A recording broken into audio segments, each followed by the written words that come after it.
பங்குனி உத்திரத்திற்கும் முருகனுக்கும் என்ன சம்பந்தம் தெரியுமா?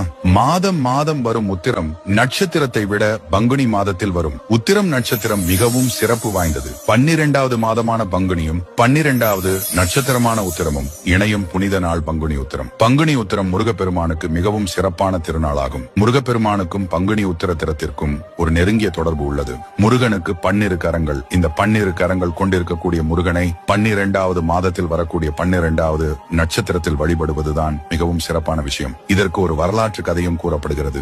சூரபத்மனின் தம்பியான தாரகாசுரன் எலியாய் மாறி கிரவுன் மலையில் புகுந்து கொள்கிறான். அப்பொழுது படை வீடு அமைத்து தங்கி இருக்கக்கூடிய முருகப்பெருமான் தன்னுடைய வேல் கொண்டு அந்த கிரவுன் மலையை வீழ்த்தி எறிகிறார். அந்த நாள் தான் பங்குனி உத்திரம் என்று கூறுகிறார்கள். அது மட்டுமில்லாமல் சூரசம்ஹாரத்திற்கு பிறகு இந்திரன் முருகனிடமில்லாத ஒன்றினை பரிசாக கொடுக்க விரும்பினார். ஆனால் முருகனிடம் அழகு, பொருள் இப்படி எல்லாமும் இருந்தது. வரன் மட்டும்தான் இல்லை. அதனால் இந்திரன் தன் மகளான தெய்வானையை முருகனுக்கு திருமணம் செய்து கொடுத்தான். முருகன் தெய்வானையை மணம் முடித்த நாள் தான் பங்குனி உத்திரம்.